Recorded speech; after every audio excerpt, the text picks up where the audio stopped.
Hello everyone and welcome to this month's vlog. I am just packing some orders here and also trying to get myself out of the bad mood that I've just been put into. Oh, I'm really not happy. What a way to start this month's vlog. I've basically come into the shop today. The neighbouring shop that opened up mid last year, she's given up. There's no other way of actually describing it. She's given up and has decided to sell the rest of her lease, sell up the business and move on. And I understand it, I do, but it's also no one really knows her opening hours. The menu's not changed, it's expensive. There's lots of little things like that, but I digress there. I've basically come in this morning, walked into the shop, and I didn't need to put music on in my shop. All I could hear through the walls was her music clearly playing. I have asked her so many times to turn her music down because it comes through the wall in the shop. I did initially start telling her I needed it turned down so I could do videos, but then on the days I'm not videoing, she just turns it back up, and it's just really quite rude because I play gentle spa-like music, uplifting music, that sort of stuff, because that goes with the sort of products I'm selling. I don't need things like Metallica and Nirvana and all that sort of stuff thumping through my walls while people are trying to browse at pampering products. It's just not right. There needs to be a little bit of courtesy there and keep your business within your business walls sort of things. I do appreciate the wall is thin, but sometimes that music is just way too loud. And this morning I come in and it is like that again because she is actually basically packing up. Today's her final day in there. She's packing up, clearing out, handing over the keys. I need my sticky tape. But I have just basically cracked it. I walked in, I had about 5 minutes spare, so I found the loudest music I could in my playlist and I've just blasted it through my shop. I'm just so over it, so she can actually understand how thin these walls actually are. And then I've just come and set up and I've just crashed and banged, and she knows I'm angry because she then turned around to me, "Oh, are you filming today? I can turn my music down." And I just thought, it doesn't matter if I'm filming or not. Have the courtesy to keep it down. Like, anyhow, rant over. I am recovering from my angry fit and I'm now packing orders. So this is the first one that I'm packing for Soy and Shea. This one's going out to Melanie. She has been a regular of mine for a long time and she loves the lemongrass and Persian lime. So that is all that is in this box, is lemongrass and Persian lime diffusers and melts. I've got to get it wrapped up into some paper. Then I have another order that I need to pack and some of the first news I'm going to be sharing with you guys for this year. Alright, so we've packed the order for Mel and I am now moving on to one for Natasha, who has ordered off of Pimp My Soap. She's one of my Patreon members as well. Now, what Natasha has ordered, we've got some soap dough. She's ordered the very last of the Daisy silicone molds and also ordered one of the farmer's market mold, which has got like bananas and pieces of orange, grapes, all different sorts of fruit and veg on there.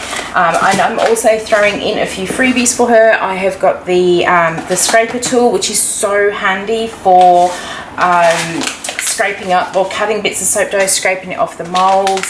I use it for all sorts, including, you know, scraping down my piping bags when I've got lotion in. It's such a handy little tool to have around the place and to scrape up all of the bits and pieces. And I'm also popping in for her the last of my my black sample soap dough, so that's going in there, and a little pot of warm glitter, biodegradable glitter. And the reason I am popping in so many freebies is because I threw something on the floor. Is because the first thing I am getting around to doing this year for some of our changes is closing down Pimp My Soap. Now, I know it hasn't been going very long. We're coming to the end of the second year, but a lot has happened and I have decided that My passion is in Soy and Shea. It is not in Pimp My Soap. As much as I wanted to be able to help other soap makers, bring them some tools and things that we don't have here in Australia, it is just not working out the way that I had hoped it would. So I have made the decision to close it down. And the other reason behind it is that if you have been following along with the vlogs for a while, you know that an awful lot happened last year. I lost Lucy. They did some pretty outrageous things in terms of rent with the shop. They have breached the contract by not fixing my air conditioner when it broke. But like I said in one of the vlogs, I didn't have the money to actually fight them with a lawyer to do anything about it. So I basically just had to suck it up and get on with it. There's been a lot of things that have happened that have been causing a lot of stress. And I've always thrived on having a bit of stress in my life. I do believe a little bit of stress for people can be good. It makes you make decisions quicker, rather than procrastinating about stuff. I don't know, I do like to have a little bit of stress in my life, but we actually got to a point last year where I had so much stress in my life that I actually started to see some real serious effects. And I know these effects have been there for a long time, but hadn't actually realised it was the stress that was causing them until I actually went to see a rheumatologist last year about rashes and things that I was getting on my hands when I was cold. And it was told to me I had this thing, urtica, which is induced by cold from my body producing histamine, rising to the skin, and then I break out in a rash. And the other thing my body does when I get stressed is produce excess histamine in the body, and I can't break it down quick enough, and I end up incredibly itchy. And what I never actually revealed at the time when my rent went up last year is that I had one of these bouts of too much histamine in my body, and I got to the point where not even my husband could give me a kiss because my skin felt like it was on fire. I was wearing loose clothes like this, but because that's what I felt comfortable in, but I was having to wear really tight t-shirts and stuff underneath so that the fabric didn't brush against my skin. Luckily for us, it was also a time when we were going away on holiday, so I was able to take a week off the shop to try and recover from it. But we were also going on a bit of a drive with that holiday, and by the time we got to our destination, which was only a 4-hour drive away, I was in agony, absolute agony, from the jolts in the car making my body brush against the car seat. I was in so much pain from it, and that's when we worked out that the stress was causing this histamine level to rise and then creating this incredibly itchy effect on my skin. And when I sat there and I was thinking about it, I was stressing over Pimp My Soap, and every time I've stressed over it because I've had no sales or bills are coming in for it and I can't, I'm trying to work out how I'm going to pay for it because I didn't want to take any more money out of Soy and Shea, but Pimp My Soap wasn't making the money to pay these bills. I was getting stressed, I was getting itchy, and I just thought enough is enough. I am not going to keep putting myself through this. So I made the decision this year that I was definitely going to close down Pimp My Soap, and all of my sort of all the URL domain name registrations and everything all run out in May. So I am operating it up until the 19th of May, and then I'll be closing it down because I'm not paying for another year of URL domain name stuff. I'm not paying another year of insurance. And I know so many people have said to me, well, why don't you just put it on to Soy and Shea? A few reasons. The first is when I did have Pimp My Soap on the Soy and Shea website, it confused my customers. The customers who are actually wanting to buy bars of soap to use in the shower, bathroom and that sort of thing, they were thinking that they could buy the soap dough because it was cheaper and just use it straight out of the packet. And as a soap, if you're a soap maker, you know that's not possible. It needs to be cured. So it was actually damaging my business name having two same but very different products on the one website, so I had to split it out. The other thing I also had to do, be able to try and grow Pimp My Soap, to bring in the silicone molds and the biodegradable glitter, I actually had to get another insurance because I couldn't do that on the current insurance that does Soy and Shea. And one of the biggest problems when you do that is that your insurance price reflects upon your sales, which is based off of your ABN activities. So even though Pimp My Soap was making 1/10 of what Soy and Shea does, I was having to pay insurance based on my ABN number, which is both of those businesses together. So I'm paying probably about $200 to $300 more for insurance on Pimp My Soap than what I should be. My fees were for a month, to have the website up for a year, were over $1,000 a year, and I can't warrant paying that anymore and taking it out of Soy and Shea. And the other thing is, I've been taking time out of Soy and Shea as well, and it's not grown the way I actually wanted it to grow this year because I've been trying to grow Pimp My Soap for the last 2 years. So enough is enough. They're not getting combined. It is just getting closed down on the 19th of May. Okay, so this is what we've got at the moment with Pimp My Soap. I do still have some of the soap dough available. There's a few where we've only got one of each, like the sky blue, the gold, the sea green, and some of the pastel colours here. But we do still have others where we've still got plenty, heaps of that sherbet. I don't know why I made so many on the last batch, but I did. Some of the more popular colours, like the milk and licorice, that has gone along with the orange and leaf green. But all these other colours are still really nice for using in soap dough. I also have quite a few of the silicone molds left, and these are really good for making quick, easy embellishments with the soap dough. But these are also all food grades, so if anyone does things like baking, these silicone molds are really, really useful, and they can be used in other crafts like with clays and things like that. I've got a few samples to give away in there. But what was perhaps the worst thing I ever bought for Pimp My Soap was the biodegradable glitter. I was asked to get in Christmas biodegradable glitter, and I only had one person actually order it when I did bring it in, so really, really regret getting that Christmas biodegradable glitter in. It really was perhaps one of the worst decisions I ever did. I mean, look, there is kilos of the stuff in here, and the reason I got the biodegradable glitter in was because here in Australia we only have a couple of suppliers that actually sell biodegradable glitter, and it really isn't very interesting. It is usually just one size glitter with one color. So I got in lots of different biodegradable glitters, and I made up some really nice, unique blends of glitter, and I really did think that they would be taken up, but they honestly haven't. I've even had them on the website at cost price, and they just haven't sold. So I've got kilos of this stuff that I need to clear out. I really need to get this space back in my shop, because this is space that's been taken up that I then can't put my Soy and Shea stuff here, and there's even more biodegradable glitter this way on another shelf. So as you can see, I've got plenty of stock out there that I need to move in the next month. I don't regret opening up Pimp My Soap and giving it a go. It is sad that it's not survived, and that there are so many reasons it has not survived.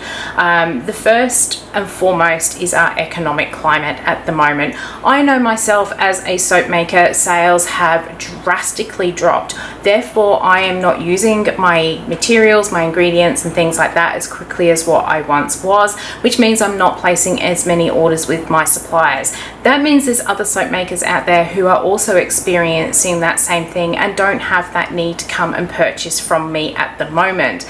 But unfortunately, that doesn't help me. So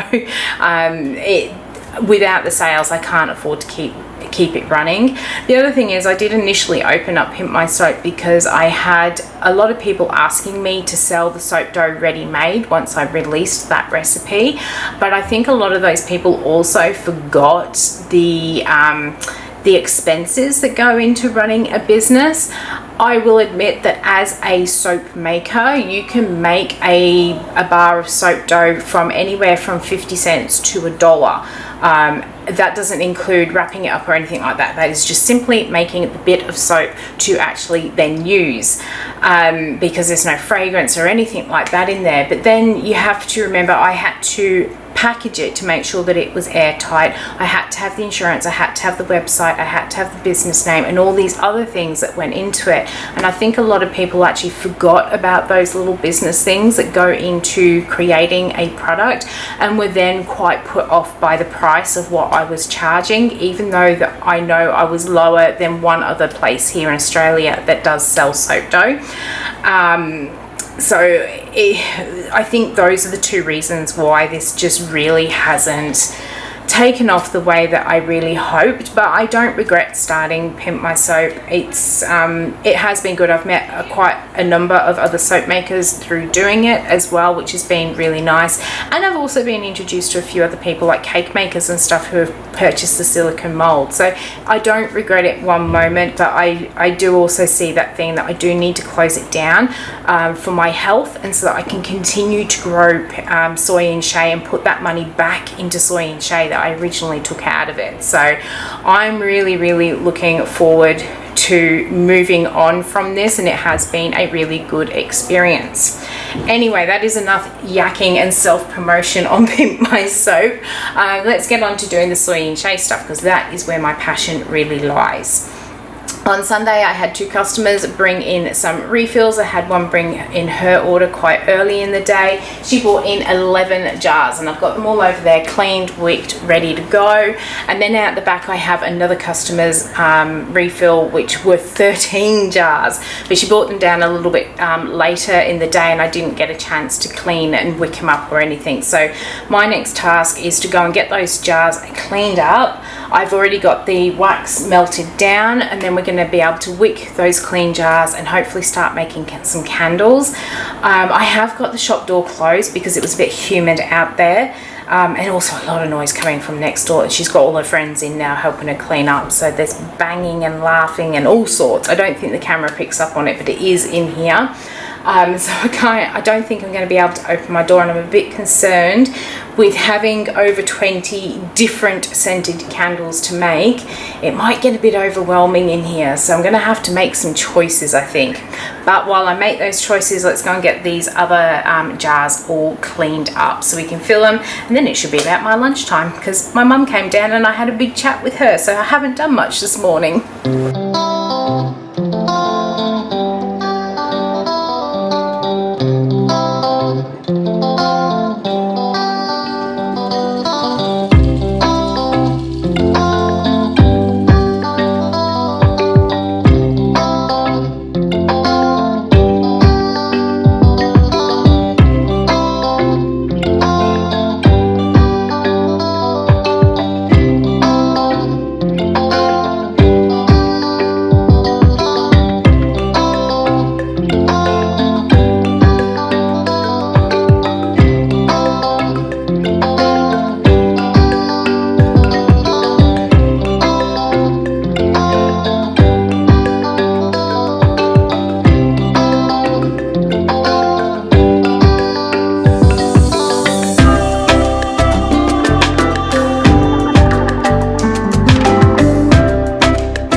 the next day. I didn't do much more recording yesterday after I finished pouring the candles. I actually didn't do much more other than pouring the candles and then preparing the labels. There was just so much noise going on in here from next door. The music did get turned down, but the crashing and bashing, I almost jumped out my skin at one point. I honestly thought she was about to come through the wall with whatever they were doing. It was just so loud, and you could feel the vibration coming through the wall. But so I ended up not doing any more recording, and she had some friends come in as well, and there were squeals and carrying on. It was like, there's no way I can do any filming, so I just kind of stopped doing that. But they have now gone, and the new store should be or the new person should be getting their keys handed over to them, and I am so excited. It is someone who I actually encouraged to take the lease on when the cafe closed down, but she ended up not taking it on because the previous tenant took the grease trap. They came in the middle of the night and stole the grease trap off the building. Their argument was they paid for it, but they got evicted. So once you're evicted out of the building, you're not allowed to go and take stuff from off the premises unless you're granted to do so. So the fact he did it in the middle of the night, he knew he was actually stealing it. But because there was no grease trap, this other person decided she wouldn't take it on because it was going to cost her too much to put it in. But when this new store came, or this new food place came in, they did put a grease trap back in, and now it's there. So a friend of mine called Emma, who runs the little French bakery, she will be moving in next door, and I am so excited for her because I really do think it's something that she needs. She's done markets for a long time, and like me, is starting to struggle with, or like I was, starting to struggle with them, and I think having that sort of permanent base for her is going to be so good, especially when we don't have anything like it in the area. So really looking forward to having Emma next door to me. So I think she gets the keys today or tomorrow, and she'll be doing a couple of weeks setup, and then she said to me she was hoping to be open in April. So very, very excited about that. What have we got today? Today I'm going to label up and put all these candle refills away for my customers. I know one of them said she wouldn't be back for a couple of weeks to pick them up, but I always like to make sure that any of my jobs are done as soon as possible. So if anything comes up as an emergency, or even if it's not an emergency, just a big job for me to do, I know I've definitely got the time. Whereas if I left these for a few days and then, you know, something else came up, I would be putting myself under a lot of stress. So I know that these are all done, ready for whenever they do decide that they want to come on down. So we'll get that done. And then I have something, because I actually don't need to be stocking up about anything. I'm just looking. I actually may need to do a couple of reed diffusers, but I'll decide whether to do that today or tomorrow. There is something I am working on, and I might take you through some of what I'm doing. But first of all, I do need to get these candles all done up.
finished all the jobs that I definitely need to do today. There wasn't very many of the diffusers that I had to make, but as I mentioned in my last video, I do like to try and make them as they're selling out, because they do actually need that little bit of time to sit on the shelf and cure. So generally when I'm making them, I'm only ever making a handful at a time, and that's just to make sure that shelf is always actually stocked up, so when people are coming in to buy them, they're getting a diffuser that has actually, you know, all melded together and done what it's meant to be doing. But now that I've done all that, it is time for me to have a little bit of a play. I often get asked if my lip balms stain the lips. Now some people are asking because they don't want the lip balms to stain the lips, and other people ask me because they do want them to stain. Oh, it's so windy out there. I keep thinking my door's gonna open. It keeps pushing it open. Anyway, so some people actually do want them to stain, and I didn't want to kind of have some lip balms that stained and some didn't. And for a long time now, I have been working on trying to formulate a lip gloss recipe. This is probably about my 8th attempt at trying to get this right. So I decided, seeing as it is quiet, the weather is definitely keeping people away today, I decided I was going to have another go at creating my lip gloss. So I've just measured out some oils and some wax into my bowl. I'm going to go and melt this down, and then I'll have a chat with you about the sort of reasons why I don't want to use the lip gloss base that everybody else uses. Alright, so I've got all my oil and wax melted here, and I'm just going to prepare my colours and flavour to pour this into. Now, I don't have anything against using bases in products.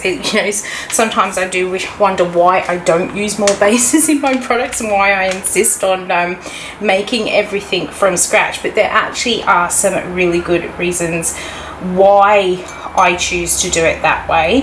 Now, with regards to making lip gloss, I know that so many people use the TKB trading lip gloss. I'm just trying to get the right amount in here so we don't end up with too much. A lot of people use that TKB trading Versagel lip gloss, and again, I've got absolutely nothing against using it. In fact, I have got some here so that I can have a bit of a play, see what it feels like, and see how my formula is going to compare to that.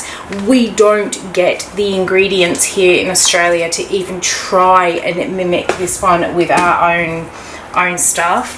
There is a place here in Australia that does sell Versagel that's not TKB branded, but it is very, very, very expensive.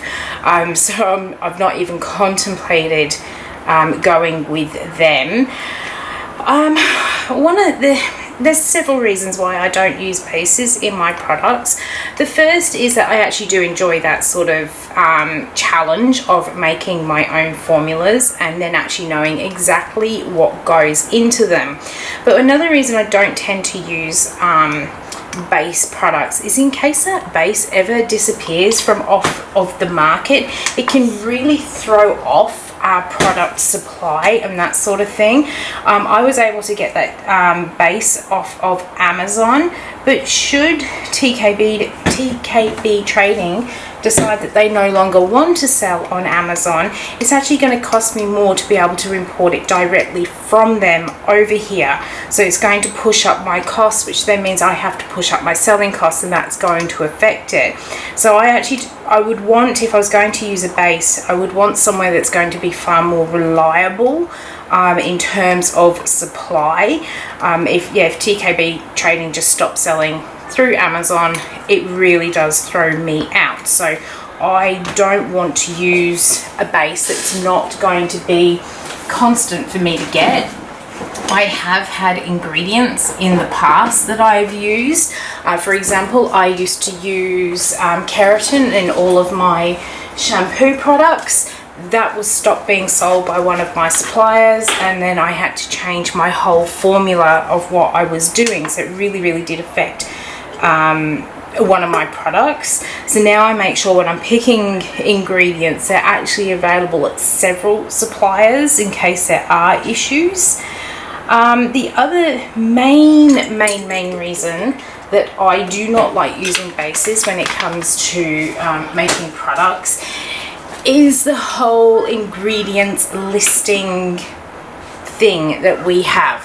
I know it's pretty much common throughout the world. The way that things get listed is it goes from largest to smallest, and then anything that's under 1% can be listed in any order. Now, you do need to check your own country's rules and regulations before going off of that, but that's pretty much a standard in most countries.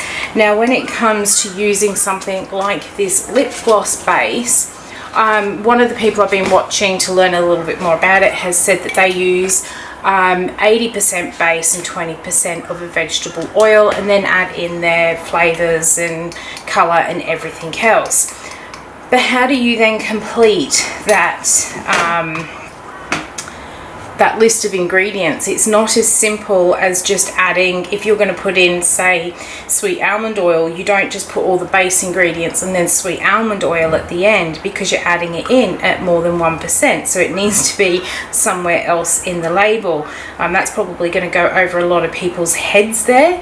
It's probably pretty easy with this ME base to be able to work out where your sweet almond, if that's what you're using, where your sweet almond oil will go.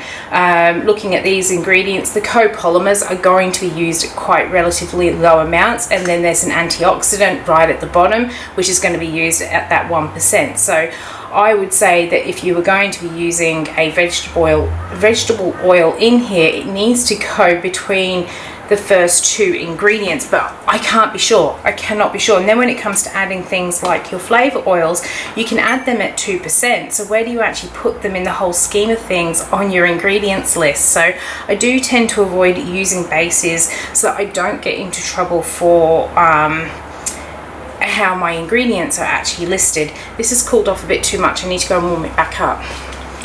So I just had a customer walk in, but I have just poured the oil in here. Loving the color this has come up. It is beautiful, and it's getting a really nice consistency so far. I've been kind of verging on that consistency of being a little bit too thick, but really happy with that one. What I am just going to do is write on this jar. I've actually got two different ingredients that I am trialing to try and get the right consistency. So I've just written which one I've got on there, and then I am going to recreate it using the other ingredient as well, just so I can get a bit of an idea. But back to you about using bases and things. Quite often you'll see things on bases for bath and body stuff, like you might have body lotion and body wash and that sort of thing, and it does say on there that you can add up to 1% fragrance. Now, if I make my body wash here in the shop, because I know according to my supplier pages that I can use fragrance oil in my wash off products at 2%, I will actually add 2% into my body wash base, because I know where to put the fragrance in terms of the rest of the listing. But one of the reasons why it comes up like that on so many bases, sometimes it is because if you add any more than that 1%, you'll actually break the formula and split it up. But what it actually really is that if you're adding any more than 1%, you don't know how to write your ingredients list.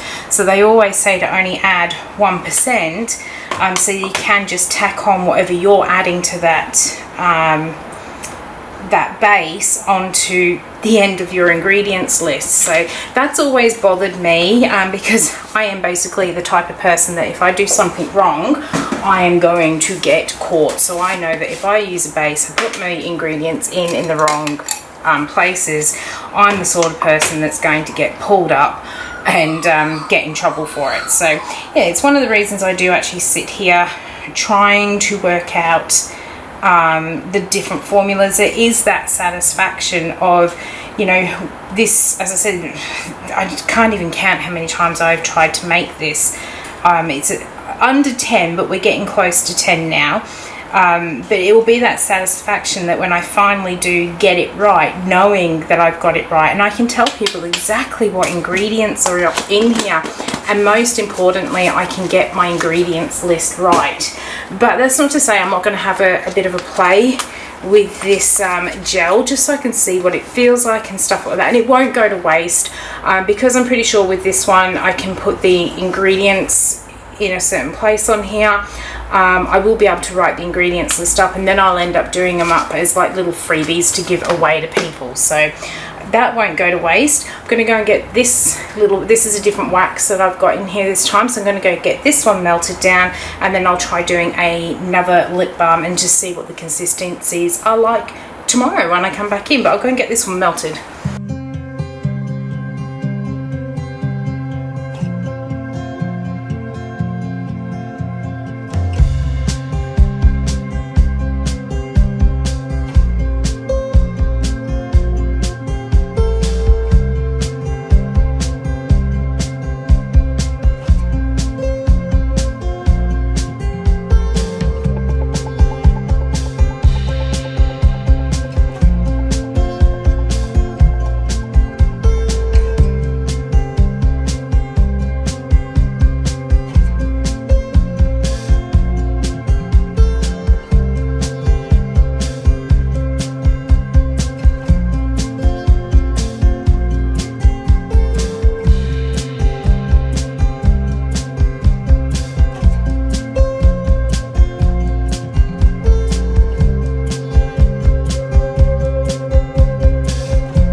Okay, so I have got my my tester samples here. So we've got our Versagel one in this bowl. I must admit it's got a slightly different sort of consistency to what I was really expecting. I watched a whole heap of videos, mainly people in the US who are using this, and many of them say to use 80% of the base and 20% of your chosen oil. So that is what I actually calculated into my mix, but I'm thinking I probably could have put a little bit more oil in here.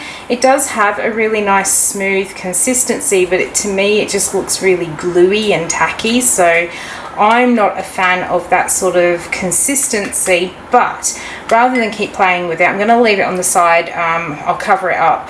I'll leave it on the side overnight and see if it does anything while it's all kind of melding together, and it might actually change tomorrow. This bright pink one here, this is a new color I am trying. It's slowly starting to thicken up. It's going to be really hard for you guys to see it in the light. It's an oil thickener that I have got in here. This is about the fourth one of these I've made.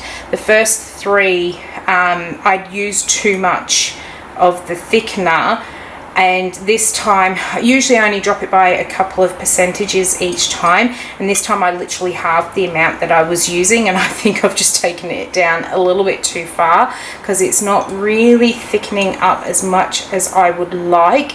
But what I did discover the last time, I thought I had it right, and when I came in the next day it was way too thick. So I am going to leave this one set up overnight, because even though it should thicken as it cools, I've got a feeling overnight as it's sitting there it's all hydrating and getting even thicker. So we'll leave that one till tomorrow. And then this one is using some wax, and oh, look at that color. I'm seeing Halloween right now. I am seeing a vampire sort of inspired lip gloss with this one. I'm really liking the color.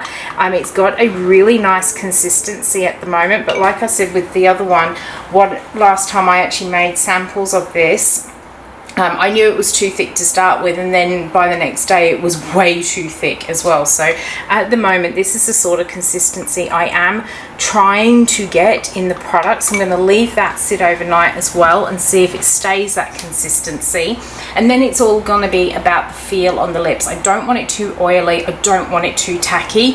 I have bought myself in fact I bought myself 3 commercially made lip glosses, all with different ingredient listings, all very similar to that Versagel, and to me all of them are quite tacky on the lips, a little bit drying as well, which is a marketing ploy.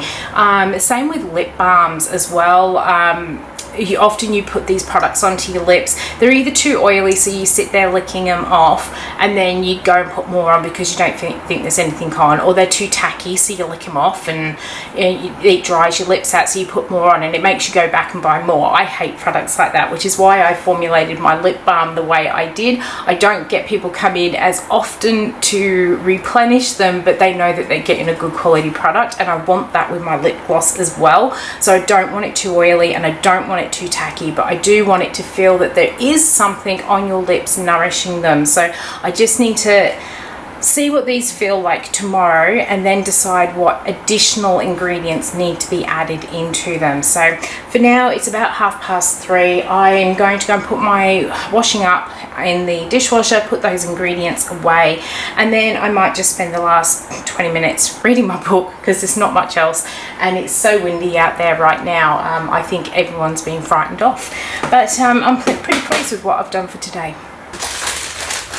Alright, so the shop is open for Friday. I have already had a customer come through as I was setting up. It's a bit of a dull, grey, miserable day out there today, but it's not as windy as what it was yesterday. So hopefully a few more people will come out into town. First thing I'm going to do is have a look at these lip balms that we did yesterday, leaving that Versagel to sit overnight. All the little air bubbles that were in it have popped out. There's still a couple in there, but I did watch a couple of videos last night and it does actually have that sort of consistency that I was seeing in people's videos. Just to me it looks really gloopy and doesn't appeal to me in this sort of state, but I am still going to pop some into my little testers here because there's a couple of things I want to know. I want to know what it feels like on the lips. Another problem I was having as I'm going through formulating this lip gloss is because our lips are so sensitive, we can actually feel the grains of mica and pigment colors in lip gloss and lip balm products. So I want to see, I see a lot of people just putting mica into their oils and then pouring it into this. I want to know if you still actually feel those grains in this gel-like consistency, because you can definitely feel it when you're using these more oil-based products without the copolymers and stuff. So I want to know what it actually feels like as well in terms of those grains. Now I won't be using the base as my product in the shop for those reasons that I said yesterday. The first being that if TKB Trading stops selling it through Amazon Australia, I won't be able to import it with my insurance regulations, and also I don't know where to put various ingredients on that list. The way I've got it right now, I should be able to work out where to slot the ingredients in, but it does restrict things. So I've only been able to use 1% flavoring in there, and I just don't think that is going to be enough. If I use any more, I don't know where to put it on the ingredients label list, so there's no other ways for me to really customize this. Like it says to use a certain amount, like use 80-20% oil, but if I want to use 2 or 3 oils, that 20%, all of a sudden you just don't know where to put it. So the base will not be used in my business, but it won't go to waste. I'll probably make up some little samples that I'll either make up little samples to give away, take down to a charity shop or something like that. So they won't go to waste, but I did want it to feel it. Right. Next thing, one of the things when you are formulating, you need to be so patient. You cannot make judgment on something on the day that you make it. You really do need to leave it that 24-48 hours. And this is a real classic example. Yesterday, I honestly didn't think that this pink one was going to thicken up. It just wasn't doing anything. And I've come in today and it is super thick. It's not as thick as it was the last time I made this, but I was concerned yesterday that I had dropped the amount of the gelling agent too much, and I still haven't dropped it enough. It is just, to me, it's too thick. It's thick, so it should sit on the lips, but there's not enough movement, so I think that it might just gloop on the lips. I also think I've used my colorant too high as well. I want it to have a bit of a lip stain, but I don't want it to be as much as a lipstick. I want it to have that nice sheer gloss to it. But this one has definitely thickened up. I will remake it with even less of the gelling agent to see how it goes, but I will pop some into a tube to see how it feels and that sort of thing. But this is the one that is looking really promising, not only because of the color is gorgeous, but it's got that real nice sort of consistency that I think will be easy to get it into my little tube. It will spread nicely. It looks like it's going to feel really nice as well. It's possibly got a little bit too much color in there, but definitely we'll see how I go. In fact, I'm pretty positive it's got too much color in, but I'm still going to pop some into the tube and have a little bit of a feel of it.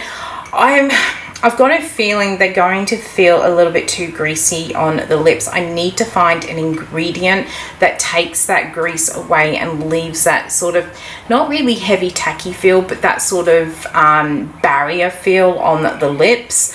But as I said, I will pop them into my little test tubes and have a bit of a feel of what they're going to be like. Now, I can't put them all on today, especially if they're going to stain the lips. It will take me a few days to actually test them and that sort of thing. And I think I'm going to actually start off by testing the Versagel one first, just because that can be my starting point.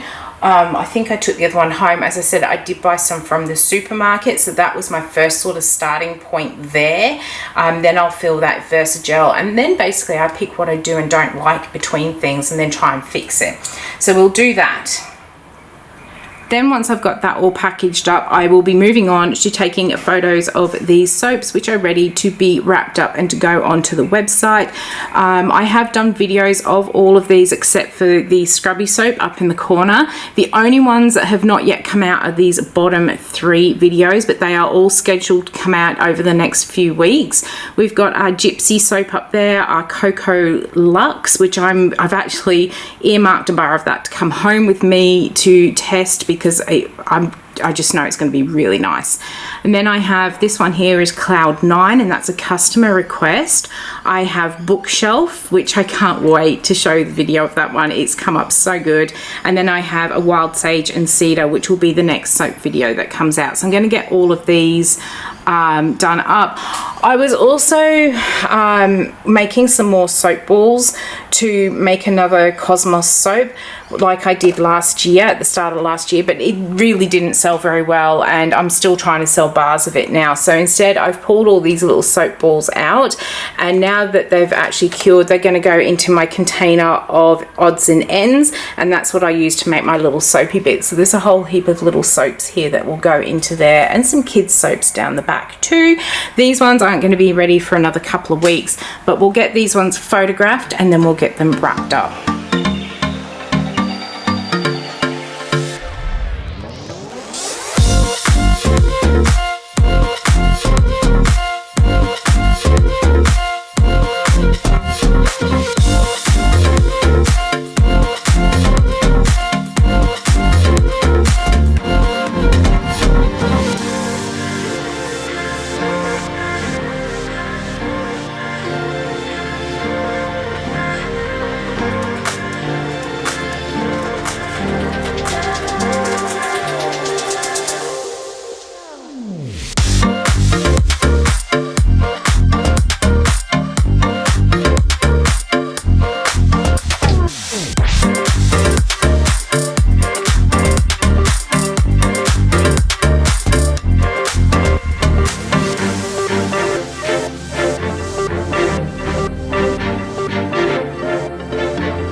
taken photos of all of my soaps here. I am just popping them into their little holster boxes here. I did have someone ask if I could give a bit more information on them. I don't really know what more information to give on them other than these boxes. They do have a name. They're called Holster, Holster boxes, and they are just basically half a box. They don't have the top closure sort of thing. When I initially started looking for holster boxes a few years ago, I did discover you could not purchase these here in Australia as a blank box. You could purchase them in other countries. They were just too expensive for me to import. So here in Australia, you do need to get them actually made up, and any good printing custom box place will know what a holster box is, and they will be able to make them for you. And all I did is I measured how wide my soap was to get the width, how deep, and then decided how deep I actually wanted them to sit on my soap and still give me enough room to fit all the sort of legal information onto them, but still be able to see a little bit of the top of the soap. So this was kind of like my perfect measurements for these. So I'm going to get these finished boxing them up, and then we're going to do some shrink wrapping.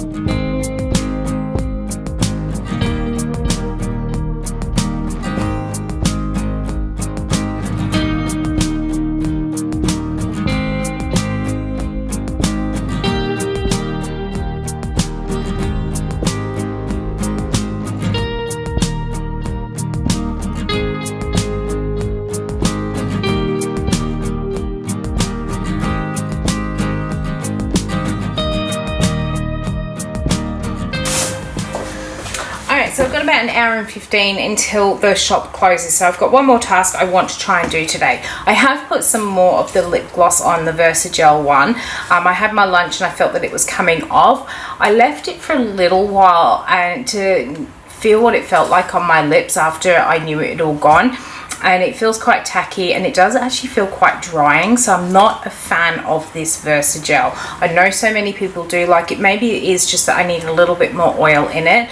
I will have to work it out so I can finish using what I did get in. It wasn't a lot that I got in, but I would still like to use it. For me personally, because I'm so fussy, I don't like the tackiness that's on it.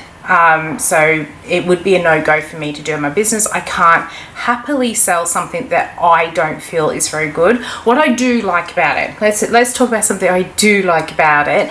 I actually can't feel the grains of the colouring in it, which is really good because you don't want to feel those grains of colour. So I do like that about it. But yeah, I'm not a fan of the tackiness of it. So I will try and work that out so we can use the rest of it to make up some little freebies to send out.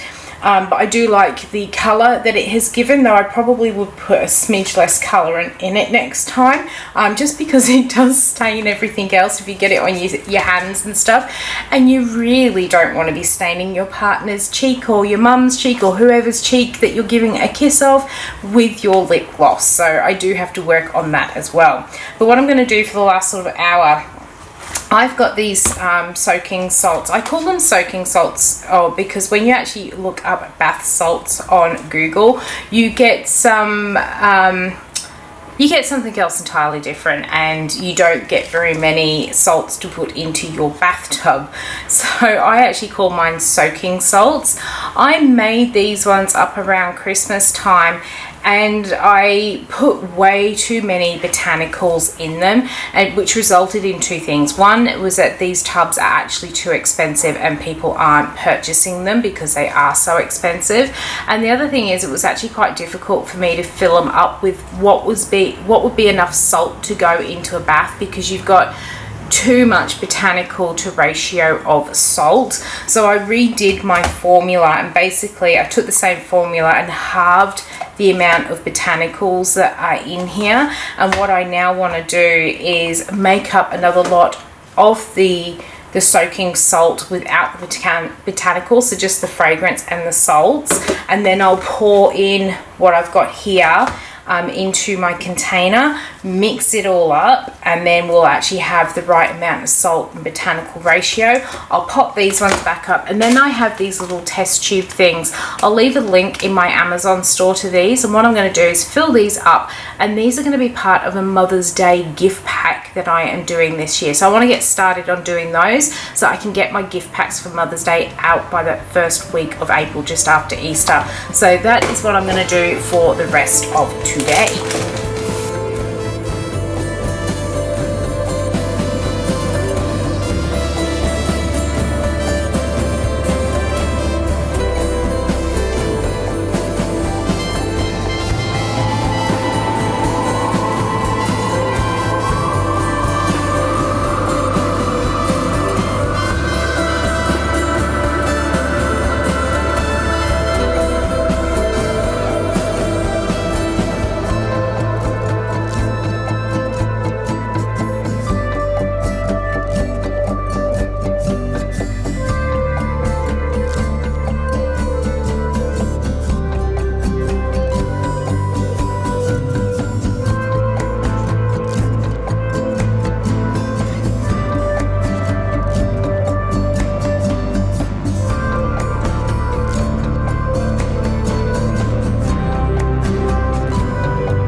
So they have now all been repackaged and I am so much happier with it.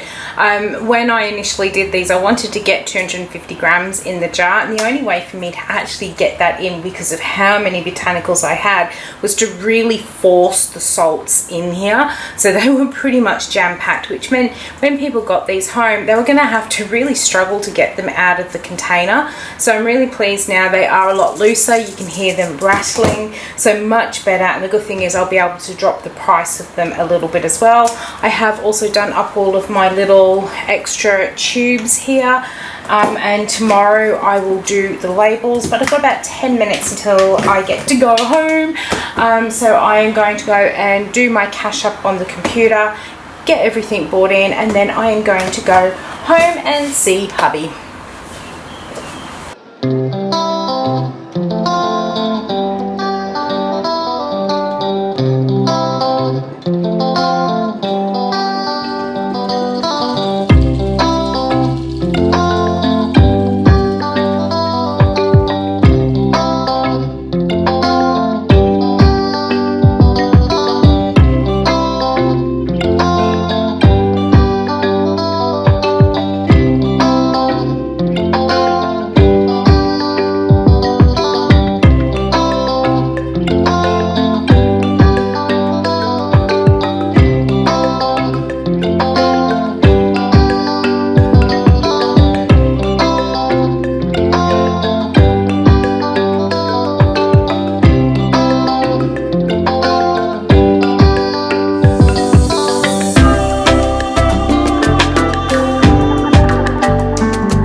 Literally just finished opening up the shop. I decided to put my extra trolley out the front.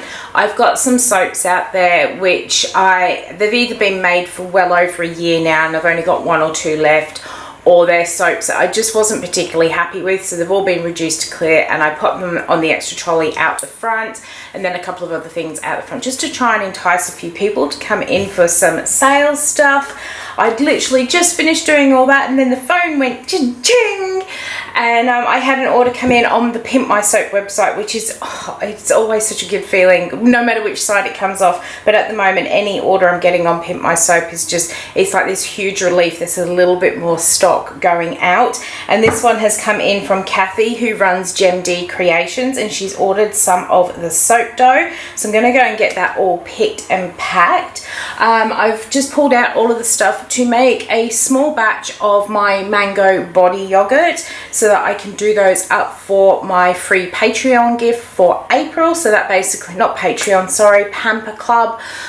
Basically anyone who puts an order in next month that is a Pamper Club member will get a little 50-gram pot of the body yogurt, so they can get to try it. And as I said yesterday, I'm going to do the mango one because it's most suited to lots of different skin types.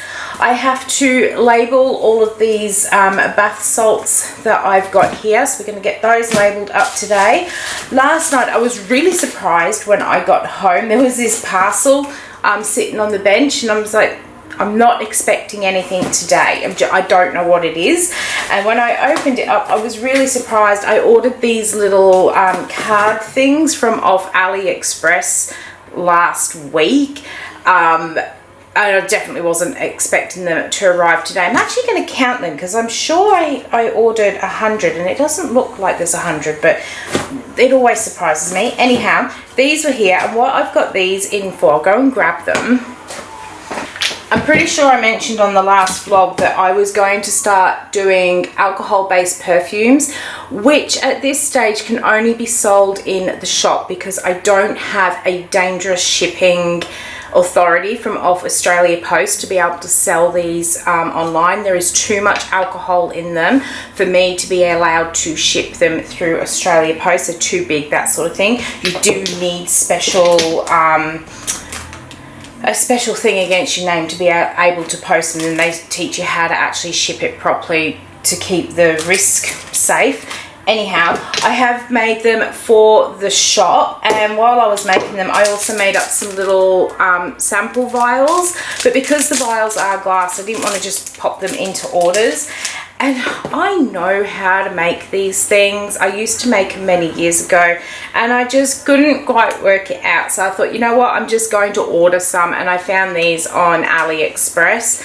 And they just hold a little sample inside. So I'm going to make up some little labels to go on the front of these little cards. They're a little bit tough and hard to put together, but that means that the little glass vial is nice and safe inside. We're going to make up some little labels to go on these as well, so that I'm actually letting my perfumes cure for 2 weeks before I sell them, just so all the scent and everything can meld together. They probably only really need 3 or 4 days, but I find giving them that 2 weeks is a really good sort of time. So as next week, as we start getting towards the end of the week, I'm going to start handing these out as little samples in store. So I'll get on to making those today as well. And there was something else I was going to... Oh, if I do have time, I'm also going to make up my little pots of moisturizer, which will match in with my bath salts, which will be made for Mother's Day. But for now, I'm going to go and pick Kathy's order, get that packed, and get this mango butter on the go as well.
half an hour until I am due to close my door, so I'm just going to sit here and start doing up the labels for labeling my little salt pots here.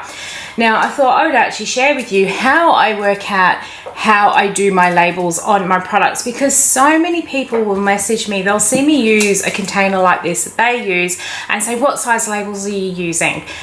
My sort of response to most people is it doesn't matter what size I'm using, you've got to work out what actually suits your branding, your style, your preference, and that sort of thing. So when it comes to these containers with my soaking salts, I want to be able to see the salts in the sides of my jar. So I don't want a full wraparound label, but I have done it where I've had things like body scrubs in these containers, and I don't necessarily really want the scrub to be the sort of showpiece. I like the salts showing on here because it just looks so pretty, whereas with a scrub, if it's just a single color, I'll put a full wrap label around these to really put the design onto the jar.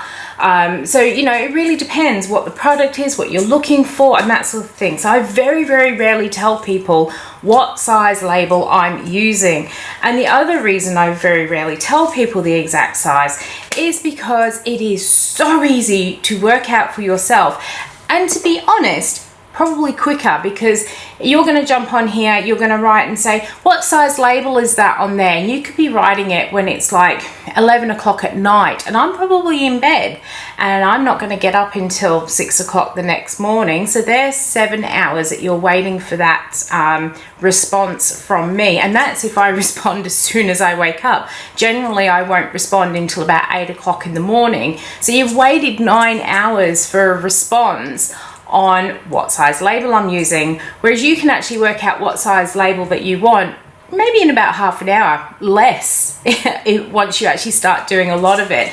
And this is how I do it. What I do is I grab myself a piece of copy paper. I've got pen, ruler, and some scissors. Now the first thing I did was I looked at the labels on here, and I thought it would be so good if these labels will fit on here, so then I don't have to redesign them. So I measured out the size of that label onto a piece of paper, and I did cut 2, but I've lost where I've put the second one. But I did cut 2 of them out. I've put a little bit of sticky tape across the top, and I took my tube and I basically put it straight onto the tube like so, and then I got my other piece, and the reason I had 2 is one, to have what the product is, and then I wanted to put the ingredients on the back. But when I put that other label on the back here, I didn't feel there was enough gap between the 2 labels, and it just looked really silly, and I didn't want to do a full wraparound label on these tubes for the same reason I don't want to do it on my containers. So then I sat there thinking, well, with the labels that I do have in my drawer, and it doesn't matter if you're doing labels on rolls like I do, or if you've got pre-cut sticker sheets, if you're actually cutting yours on a vinyl cutter, you know, you can make whatever size you want, but if you know what label sizes you've got, work off some of those. So I know I've got a 80mm width roll in there, so the next thing I did was I cut myself a piece which was 80mm, and then I did it at a certain width. I added it on here, I think it was 3.5 to start with. I put one on the front to do what the product is, and then I had another one that I was going to put on the back, but I still felt that they were too close, so I took 0.5 mil off each of those sides and put them on, and I just thought, I don't like it, really don't like the design. So then I got to thinking a little bit more about how I've seen packages out there of this sort of type, and often there'll be one big label across the front with a nice big gap in the back. So I took my 80mm label size that I know I've got, and I made myself a square, and then I just wrapped it around the container, and I really liked the sort of gap that was at the top and the bottom of my label, and I liked this gap in the back of it as well, so I knew that was going to be a really nice size. Now me personally, when it comes to labeling things, I don't like to have say the product name and then the ingredients all on the front label. I like to have a front and a back aspect of my label. So what I did is I took that label, let's wrap it around my salt here. I did a little bit of a rough design on here. So I wanted what it was on the front, and then as you roll it around, we've got the ingredients, directions, and all the other legals that need to be on there. And then I went over onto Illustrator and I designed my labels. Which one have I got in here? That's George messaging me. I've been sidetracked messaging George today, which is why I haven't really got that much done.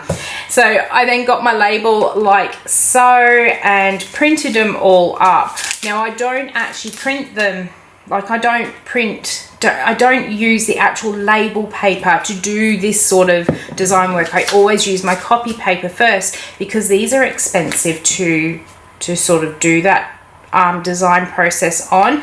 And then what I actually usually do is once I've come up with the design that I'm happy with, I will print one label before I print them all. And somewhere in here, so that was my first label. First of all, I'll print them and double check them, and then I'll put one label onto the product and make sure it looks good. And sometimes when I'm actually doing it, so say I've printed my label up like that, I'm thinking, yep, that looks really good. I won't stick it on at first. I will just hold it on to make sure that it actually does look really good. And just taking those couple of extra little steps there, using your copy paper, you can work out what size labels you need so much quicker than asking people. It really, really is so simple. You just have to have enough confidence in yourself to know that you're gonna be okay. I mean, at the end of the day, if you've not got, like if I get that piece that was clearly not the right size, it doesn't matter. I haven't really wasted much. I just keep using the same bit of paper until I get it.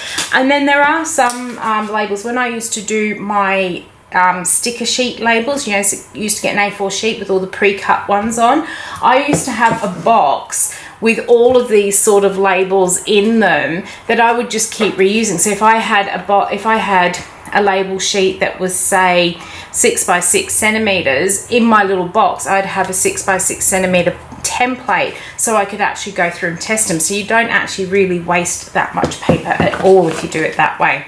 But it is just so much quicker, and it's so much more satisfying knowing that you've actually worked it out yourself as well. So give it a go, and you'll actually be surprised that when you start doing it yourself, you actually work out what it is that you do and don't like about labeling, and it can give your products that slightly different look to somebody else's because you have actually come up with your own look for your product. So yeah, it really is that easy to do, and why I generally don't tell people what size labels I'm using. The other reason I also don't tell often what size labels I'm using is because I do have that label printer where I can pretty much print any sort of label size that I want. Whereas if you don't have a label printer like that and you're relying on like pre-cut labels, sometimes the labels that I'm using are very, very much so custom to the products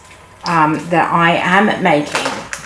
Anyhow, I'm going to keep labeling these up. Now, I didn't get nearly as much done today as what I thought I would, or what I hoped I would get done. It's been pretty good. I have actually got, I don't know if it's yet, on the bench behind me over there, I do have my mango body yogurt.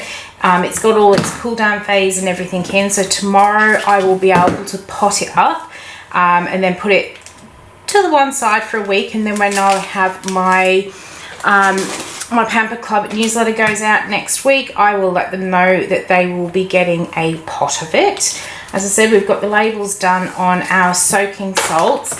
Now, I didn't get round to doing labels for those perfume cards, but that will be something I do tomorrow. And also tomorrow I will need to package up the Cloud 9 soaps. I didn't do them the other day because they still needed another couple of days of curing. And I really don't like wrapping them up early. In most cases, it really isn't going to make too much of a difference, 1 or 2 days, but I figured that I will leave it that full cure because it's been a little bit humid. But they should be ready for me to wrap tomorrow, and then by the time you guys see this vlog, they will be on the website, because I know a few of you messaged me last time that I said the soaps were going up. I had a few things where I wasn't able to get them up as quickly as I hoped, and a number of you actually messaged me asking me when they'd be available. I can tell you the soaps are online and available now. I'm chucking things on my bench. Okay, so I have also been testing the little lip balm today. This is the one that I made using the wax to thicken it up. This is the one that I also managed to splash all over my shirt yesterday. Now, a lot of the stain came out, but not all of it. So I have actually left it to soak. So hopefully the rest of it will come out. I did at first think I was going to have to reduce the amount of colour that is in here, but it does leave a really nice colour on the lips. So I'm really a little bit hesitant to actually reduce the amount of colour, but again, that's something I'm just going to have to test. And I think the amount that actually comes out of the tube onto the lips isn't going to be enough to really stain the clothes. You just have to be careful taking your top on and off, which is the same when you're wearing any sort of makeup, but this is all something I'm going to be testing. Last night when I got home, after we'd eaten dinner and everything, my lips still felt sticky from the Versagel, and this morning when I woke up, my lips actually felt a lot drier. In fact, I won't say they felt a lot drier than they normally do. They actually felt dry. My lips don't usually feel dry in the mornings, but they did feel dry this morning, and I actually had to put some lip balm on as soon as I got out of the shower, and I don't normally have to do that. So I think that means I need to put a little bit more oil into the Versagel so I can use it. I've noticed with this one today, it hasn't dried my lips out, but it's not stayed on the lips for as long. So I need to find what they would call an occlusive, which will put that barrier onto the lips. So something just a little bit thicker to add in here to give it that viscosity, to hopefully hold it in place for a little bit longer. But my lips definitely don't feel dry.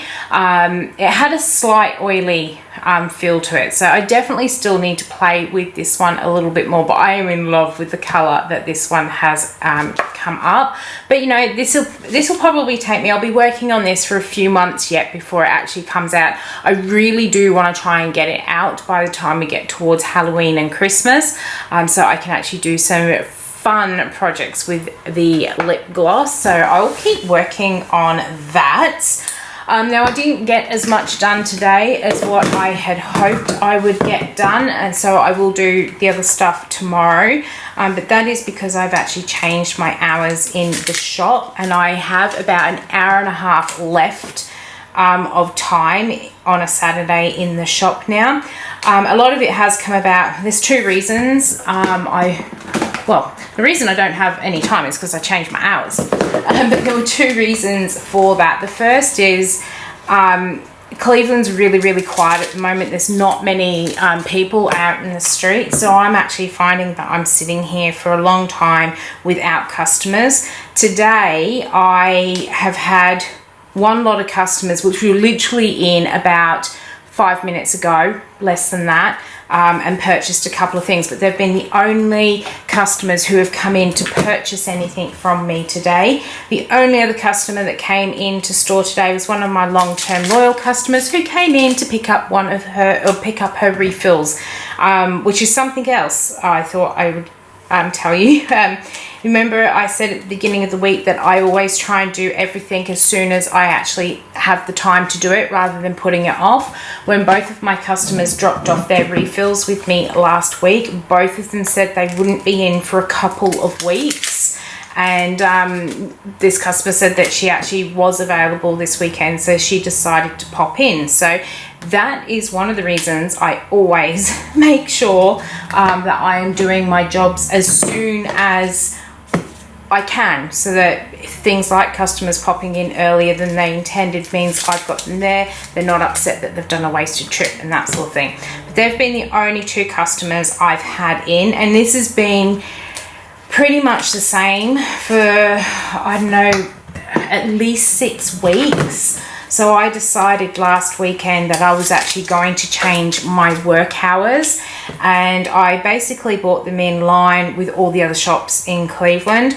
I was opening up at 8:30, whereas most of the shops don't open up until 9 or 10 o'clock. And the reason I opened at 8:30 was because when the cafe was next door to me originally, they were open at 7:30. So I didn't want to open that early, but I came in at 8:30. In fact, I started at 8 before I moved it to 8:30 because I wanted to try and get some of that coffee customer. But without the cafe there's no point being open that early. So I moved it till 9 o'clock. And then a lot of the other shops in the area, they all closed between 1 and 2. And it was only really me that was open until 3 o'clock. And you kind of get to that sort of 1:30, almost 2 o'clock-ish, and you actually feel how quiet it has gone out in the street. You don't hear the cars going up and down. You can't hear people, you know, walking down the street with their coffee and friends and that sort of stuff.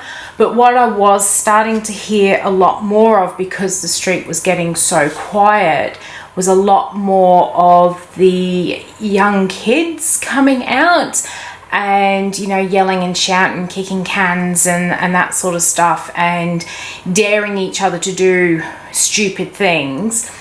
And then there's also a couple of people in the area.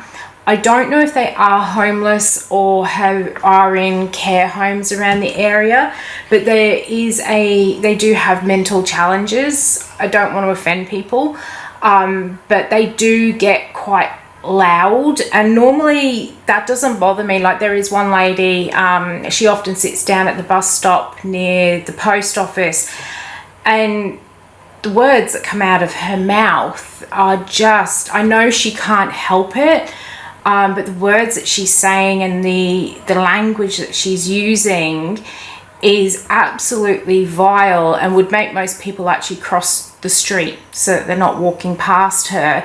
But a lot of people also understand that she actually doesn't realise this isn't really that acceptable. But we do have another gentleman that comes up and down the street, and he's violent. He throws his fists into shop windows. He's upturned displays on some of the ones that are on the street frontage, which is why I'm sort of grateful I am back off the street front. But he does get quite violent, and he hadn't been around for a while, and then he started popping up again a bit.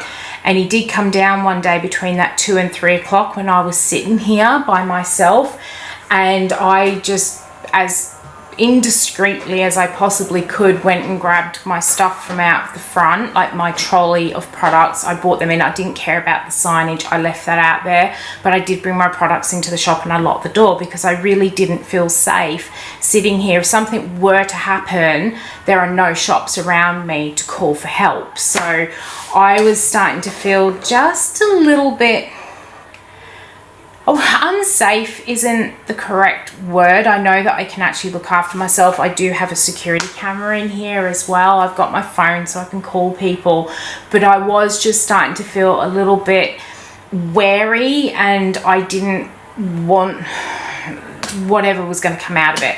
So I just decided the easiest thing to do was to open up that little bit later to be in tow with everyone else, and close my door when I know that the last of the other shops in the street close the door, so I know that I'm not sitting here by myself.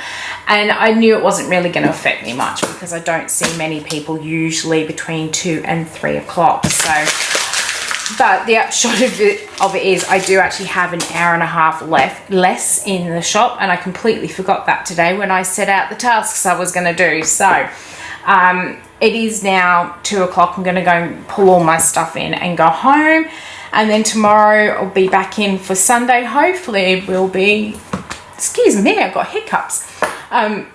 Hopefully it will be a bit of a busier probably get a busier day, and we'll get a few more people coming into the shop. The market is on, so we'll see what happens with that. But for now, I've finished putting all my labels on. It's time for me to go and close up.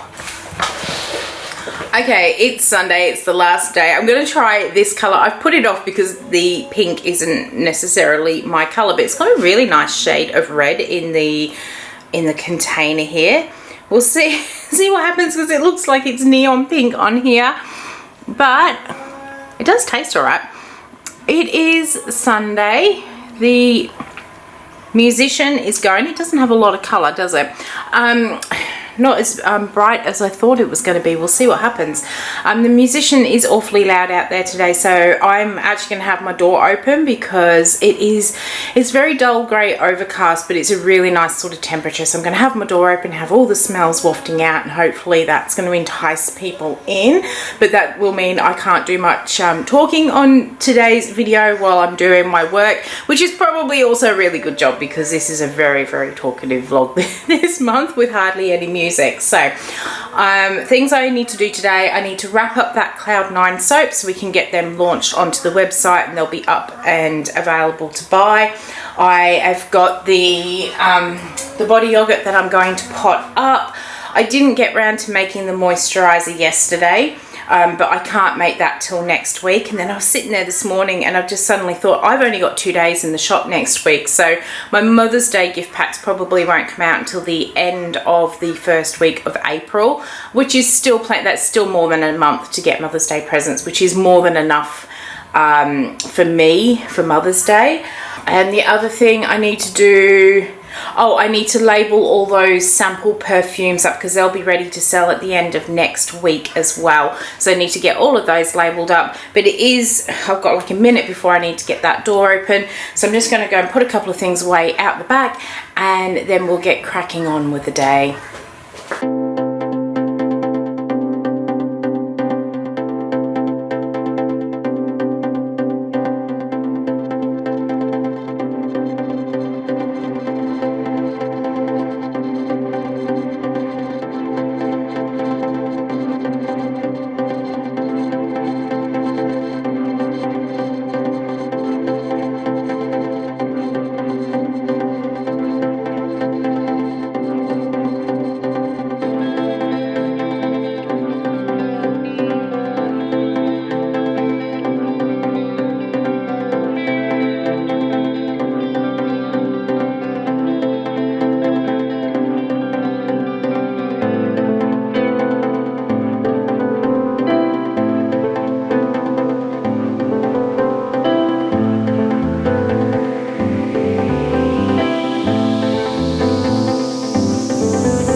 Alright, it is the end of the day. I've actually got about 10 minutes left, but they're all starting to pack up out at the markets, and it's been wet and miserable, and it's got really cold, and it's that real fine mist out there at the moment.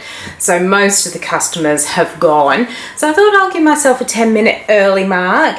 I was doing some editing of the video last night, and I had a whole section in there. It was about 25 minutes long, so I have actually deleted it out because it was going to make the vlog way too long, and I'm actually very surprised. This one is a very chatty vlog this time, so thank you for bearing with me on that one. Basically, the bit that I cut out, I explained that I was editing the video, and I did feel quite hypocritical about saying that the neighbouring shop was closing down because she'd just given up, and then next breath I announced I'm closing Pimp My Soap down, and I was given kind of a bit of a background between the two different businesses. I'm not going to go into it now because it's going to again be a 25-minute talk and make it too long, but basically one of the things that she said to me next door was that she was motivated and hardworking when she's making money. Now at the moment, with the climate that we're in, none of us in the street are making money. There's a lot of shops actually closing down, and one of the biggest things about running your business is you actually need to be motivated and hardworking when you're not making money, because you need to be working on ways of bringing people in, and then when you finally do have those people come in, that's when you can take that tiniest little step back and actually enjoy the fruits of your labor. But then you have to get back onto that working hard, being motivated and that sort of thing to make sure that those people keep coming back to you. So she'd only been in business for about 8 months and just decided it was way too hard. So I'm not going to go much more into it because, as I said, I don't want it to be a 25-minute story again, but there were a lot of differences between the reasons she shut down and I've shut down. And one of the reasons for me shutting down Pimp My Soap, I'll hopefully be able to reveal in the next vlog. We are just finalizing a couple of things and telling the people that I want to tell face to face without them hearing it secondhand or seeing it on social media and that sort of thing. We just got a couple more people I need to tell first, and hubby needs to tell first as well, and then we'll announce one of the big changes that is coming to Soy and Shea, and is one of the reasons I did also decide to shut Pimp My Soap down. So that will be coming to you hopefully in the April vlog. So we're going to start being able to announce things in April, so stay tuned for that one. I did manage to get everything I needed to do this week done, apart from starting the moisturizers for the Mother's Day packs, which I will do next week on my couple of days that I'll be in store. I have been testing that lip balm all day, or that lip gloss today. I like the staying power of the color. It was a little bit more hydrating on the lips. Even as the day wore on, I still didn't feel the need to go and replace it or anything like that, but I do feel it just needs a little bit more viscosity into it. So I have ordered a couple of extra ingredients from off of New Directions, which will hopefully be here next week, and then I can start reformulating and testing and that sort of thing. So it's going to be a few months. I'll give you an update on it again next month as well. Thank you so much for watching this month's vlog. I know there's been a lot of talking in it, so thank you for bearing with me. I hope you have enjoyed it, and if you did, why not leave me a thumbs up and any comments down below. And until the next video comes out, I hope you have a good one, and I'll see you then. Bye.